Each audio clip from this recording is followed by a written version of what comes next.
Hey, what's up, everybody? Thank you for tuning in today. Today, I have the pleasure to sit down with Miss Lanisha Holland. Um, so she is from Philadelphia, entrepreneur, momtrepreneur, lifestyle coach, and helps people turn their passions into sources of income. So thank you so much for sitting down with me today.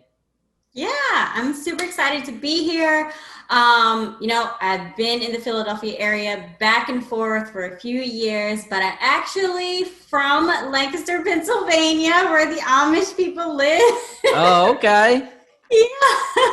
That's what's up. How was that growing up out there? A lot of people think that it's just like if you're not familiar with it, you just think Lancaster County, Amish farms, but there's actually a city. So Yeah. Yeah, for my old job, I worked in Lancaster for like I think I did some of my training there, and like the actual city of Lancaster is really cool. yeah, it's definitely completely different now compared to when I was growing up. It's way more to do, but no, like it was good. That's what's up. That's what's up. How do you think, was it a big change? Because I know me, I grew up in Sussex County, Delaware. So it was like a Oh, rural area, like kind of like out in the boonies. And then moving to the city, it's like, I was just talking to my girlfriend about it last night. Actually, like the pace of life is just crazy different. Like I can't tell you the last time, like I literally just sat and was like, oh, I have nothing to do. But just the actual pace is like go, go, go, go, yeah, go. it is. It is go go go. But um, growing up, I was also very go go go because I was always involved in a Mm, bunch of stuff. So I'm used to moving at such a fast pace, and I have family in the Philadelphia area, so I was here like all the time, coming back and right, forth. So it wasn't like a massive difference because I was already used to it. right, right, right. Nice, nice. So, so you just want to give a brief, I guess bio about yourself, about your business. How can people get involved? How can people, start to just network with you and, get with what you got going on?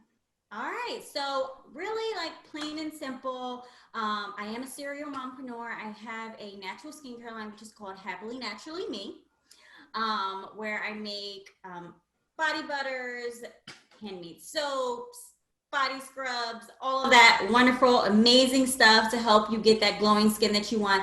And then I also have a travel agency where, of course, I book regular travel for my clients, group trips, but I also work with coaches to help them plan their retreats and boot camps and help like pretty much execute the entire thing.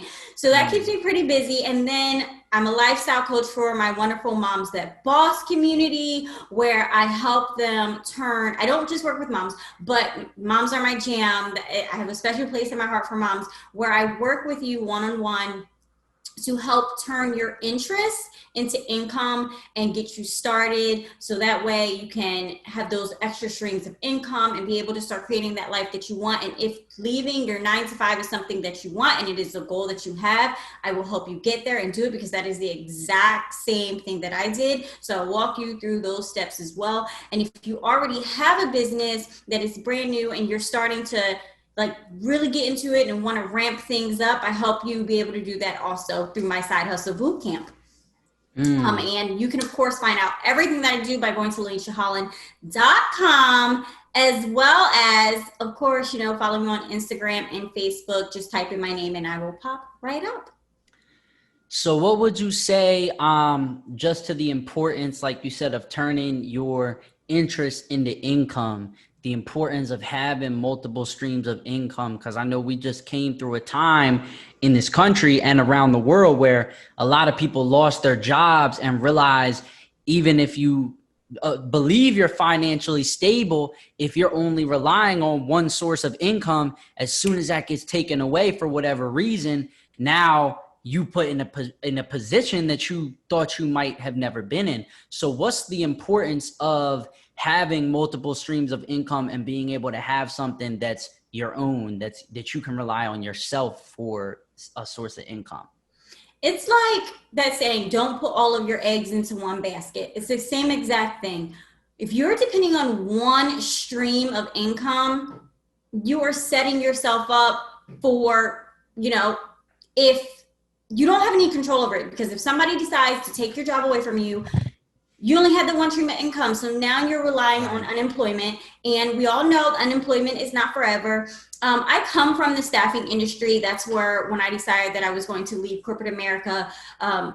So I was used to, people coming into the office, speaking to them on the phone, they had this job, and now it was just completely ripped away from them. And now they are trying to find other sources of income. And I'm not saying that there's anything wrong with having a job.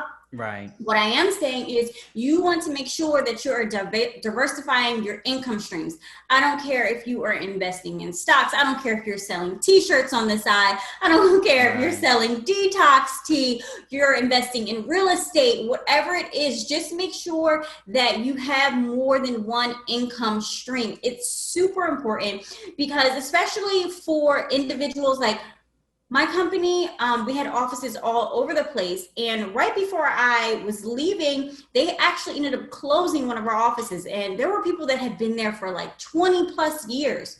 Granted, if that's your first place that you worked at right out of, college, you still got some years on you. But if that's not your first job, and you've been there for a while and you're gearing up for retirement, can you imagine gearing up for retirement and your job being taken away from you? Yeah, it's crazy. And now you have to put yourself back in the job market. So now you're competing against all of these younger individuals, right? And yeah, granted, you can't discriminate against like someone because of their age, but we all know that, employers do that, right? Absolutely. They want the younger person. They want the person that they don't have to pay as much, but can, kick out more work than you can, right? So you want to make sure that you are protecting yourselves. And when you have multiple sources of income, it's like you are putting insurance on your money coming in. Right. And one thing that I said before too, was specifically for our community, right? For the Black community, there's a massive wealth gap in this country. So one of the ways that we can close that wealth gap is to make sure that we have something else of our own, and have something like you were saying, that you have your son work with you, have something that we can give to our kids and our children to say, you can carry this on. And when you're my age, you might not have to worry about, if you want to have a 9-to-5, have a 9-to-5. But like you said, with real estate, with building businesses, you can have things that are already in place to where our kids can be further ahead than what we are, because we already built the structure for them to succeed. Exactly. Like, ownership is super important. You can't pass things on to your children, your grandchildren, if you don't own it. Yeah. You can own stocks in a company. You can own that real estate. Like, for example, I own my house. I'm in my house right now, and I own this house. And my goal has always been to buy more properties. And I just turned 35, and I did a whole bunch of stuff. But one of the things that I gifted myself for my 35th birthday was a S Corp. I'm still waiting for my paperwork and everything to come back, but if I had the applause button, I'd hit the applause button. Come on now, we gotta applaud that success. You gotta think bigger. Like, yeah, granted, my skincare business is an LLC, but I'm thinking way bigger, because I want to put everything in the S Corp. I want to make sure that my son has shares in my company. So, and any future children that I have, because I do want more children, I want to make sure that they have shares in my company. They have stake. So no matter what happens, if for whatever reason something happens to me, they can still carry things on after I'm gone. You got to think long term. And I know a lot of people are like, yeah, I want to start a business. Yeah, that's great. But are you starting a business to make a quick buck, or are you starting a business to build longevity, to build wealth for your family? Yeah.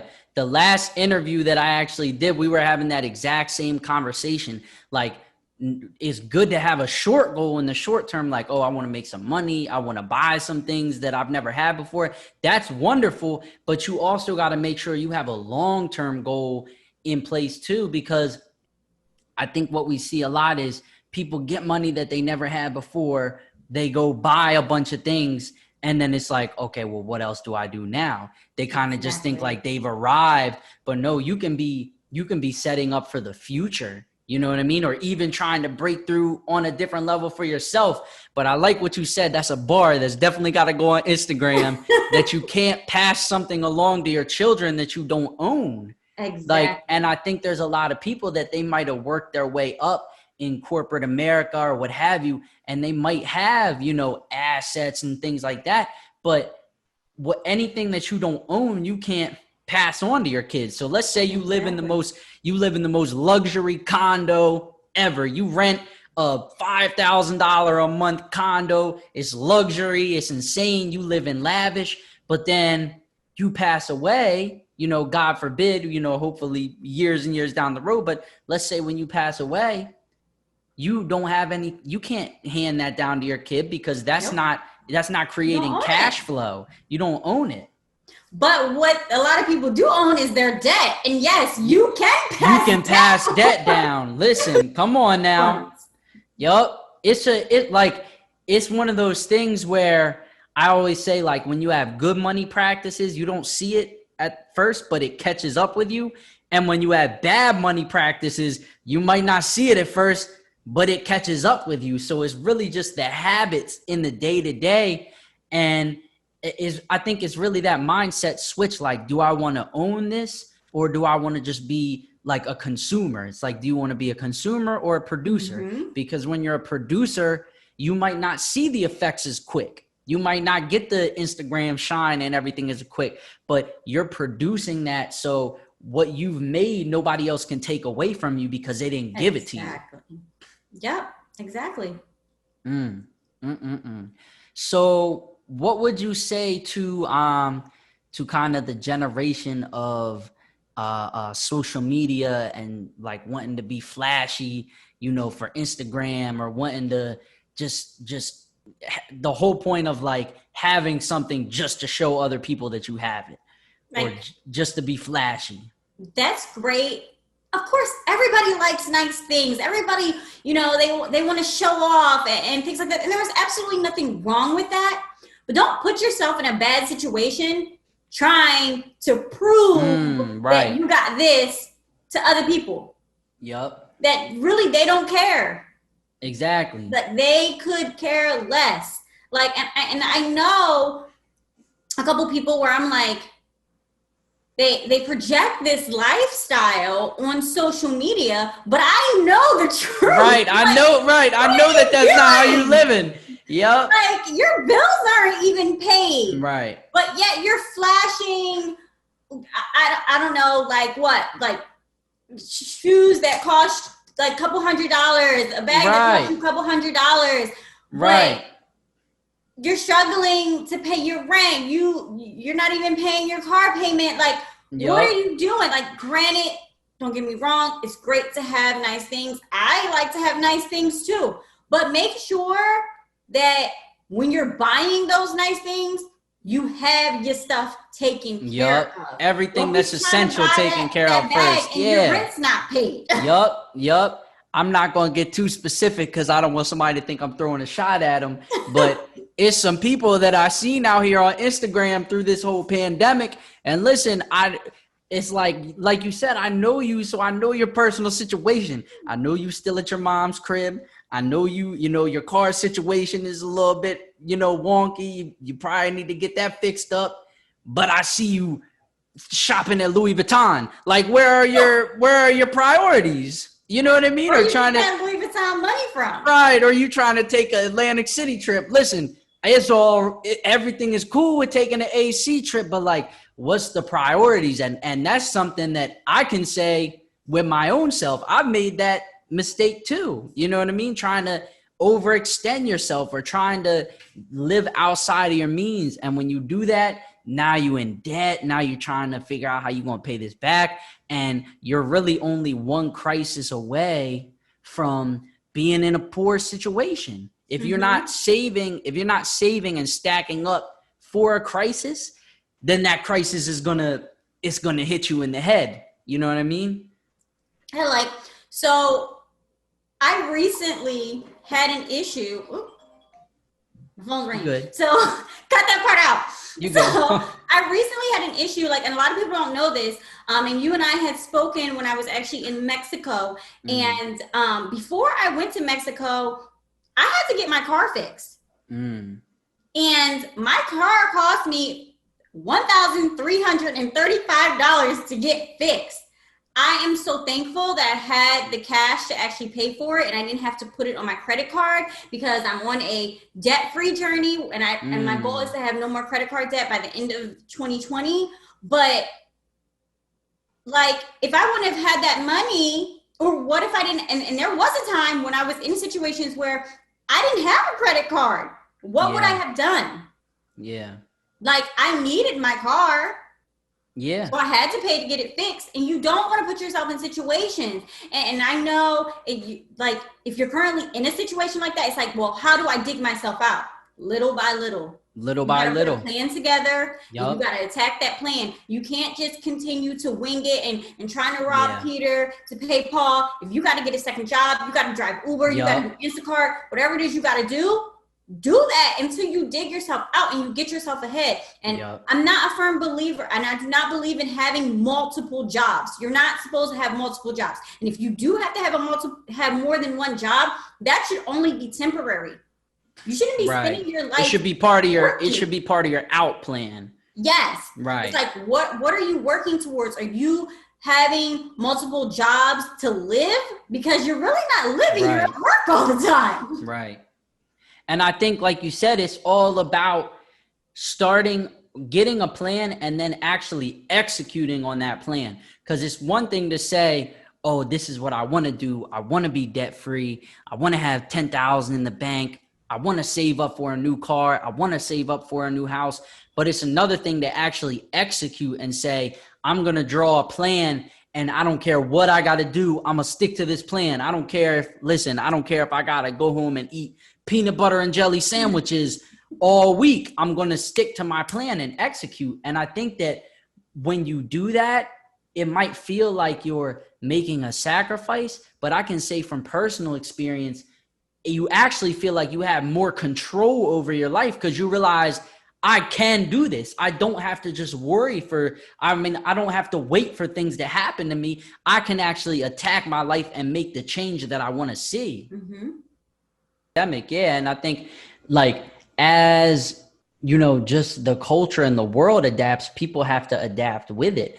And everything has been going, for the past decade or more, been moving in the position of online sales. It's all been moving that direction. But this pandemic really just was the exclamation point on the end. Like, no, this is where the world is going. So for people, like I have a lot of international people that listen, you can get up and work with Lanisha wherever you are. It's not something that has to be in person. It can be something over Zoom or online. And she can help you to start to get revenue as well online. So really, if you have a computer, if you have a cell phone, there's no excuse. You know what I mean? Like your excuses is taken away from you because listen, you have the materials, you have the playing field has been leveled. You have the opportunity, you have the resources to do it. As long as you can access the internet, you have access to make this money. Exactly. And a lot of people think that you have to have all of this money to start a business. You really don't. Yeah. Like, granted, if you are someone who has clothes and accessories and things like that, yeah, you have to get your inventory, but you don't have to have massive amounts of things. And you could do drop shipping where you don't even have to get the inventory up front. Like everything that I do is done online. My natural skincare, I make everything. And I think, to be honest, I think I started that business with like $20. Yeah. Yeah. With $20. And my travel business, that's also online. I don't have an actual office. I do everything from my house or wherever I decide to be at that moment. Like right now, my son has virtual school because of the pandemic. So I have that freedom. I put systems in place, thank goodness, before this whole thing even started. because I knew that I wanted a freedom type of lifestyle. So I put the things that I needed to do in place so that when I left my job, I could do that. And Yeah. I'm thankful And be able to that work I from did. wherever. Like you said, it's that freedom lifestyle. It takes, I think a lot of people get caught up because they might start a business and they don't see thousands of dollars of revenue overnight. We live in that culture where it's like everybody wants it instantly. I want it now, now, now, now, now.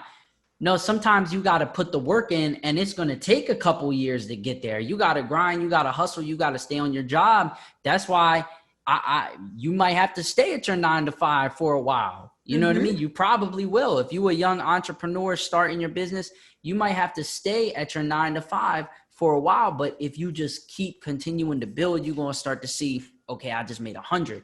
Now I just made 1,000. Now I just made 1,500. It's going to start to grow and grow and grow. It's just about the consistency of staying at it. Yep. And I think a lot of people get caught up because people like, especially artists, we want everything to be perfect. No, it's got to be perfect. It's got to be perfect. And it doesn't have to be perfect. You just have to put it out. Yep. And one of the biggest things is, you see someone's success, but you don't know the backstory behind how they got there. Don't envy someone's success, especially when you don't know the journey that they had to take, because you may not want that journey. You don't know how long it took them to get to that level of success. So focus on what it is that you're doing, focus on putting in your work, and you will get there. And don't be afraid to ask for help. Don't be afraid to invest in yourself. And a lot of people, they're like, well, I don't want to spend the money to invest in themselves. And when I say invest, I mean, hire yourself a coach. Yeah. Invest in books. Invest in your marketing. You have to invest. You're going to have to invest time. You're going to have to invest money. And sometimes you're going to have to invest both. But you have to invest in your growth. You have to.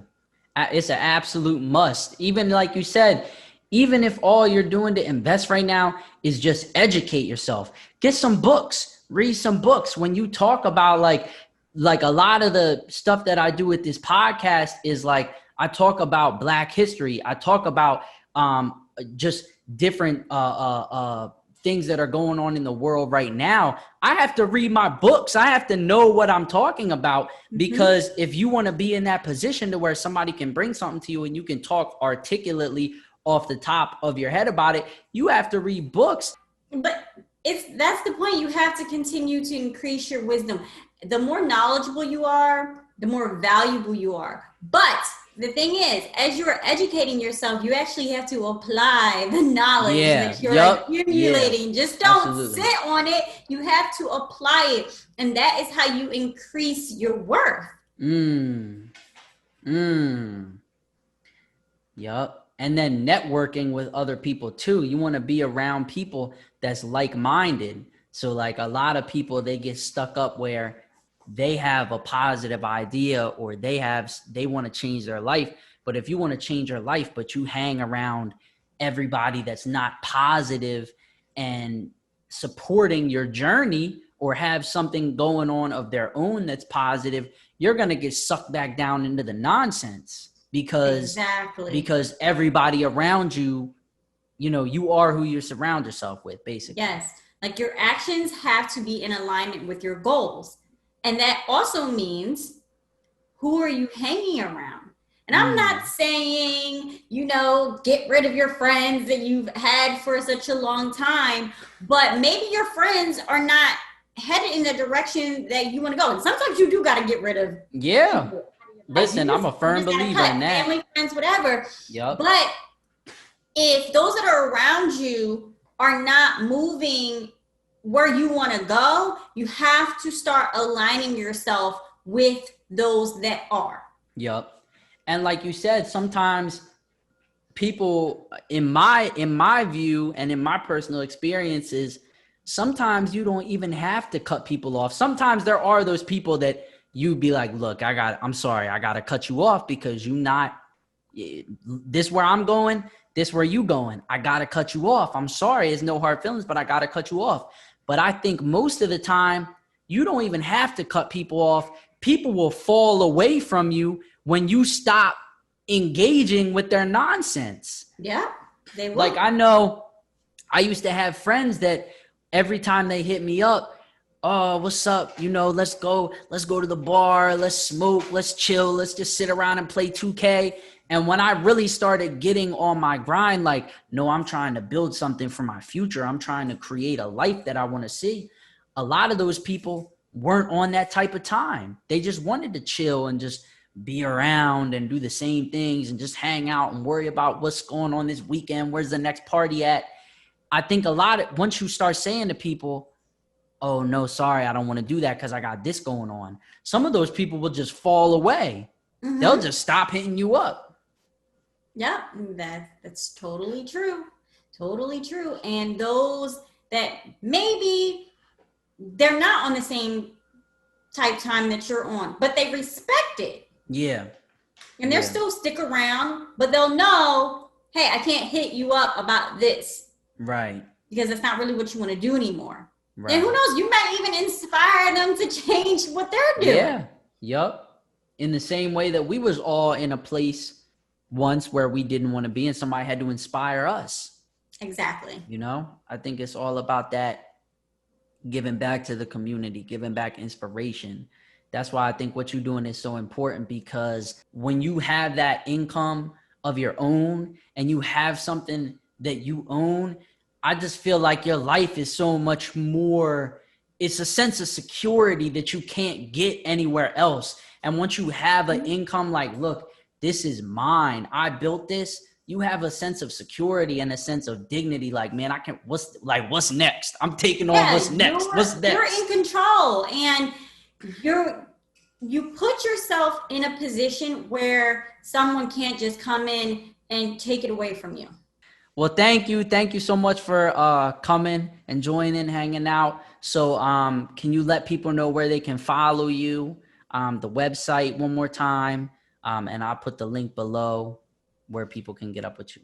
Yeah, so everything that I do can be found at lanishaholland.com. You can find all my businesses as well as my Side Hustle Bootcamp, which is my one-on-one coaching program where I work with individuals to help them get themselves going with whatever it is, whatever their interest is. We will turn it into income for yourself. And then, of course, you can follow me on Instagram and Facebook. I do have social media pages for all of my businesses, but follow me on Instagram and Facebook underneath my name, which is Lanisha Holland, LANISHA HOLLAND. And hit me up. Let's chat. Let's see how to get you going where you can now be in control of your life and create the one that you want.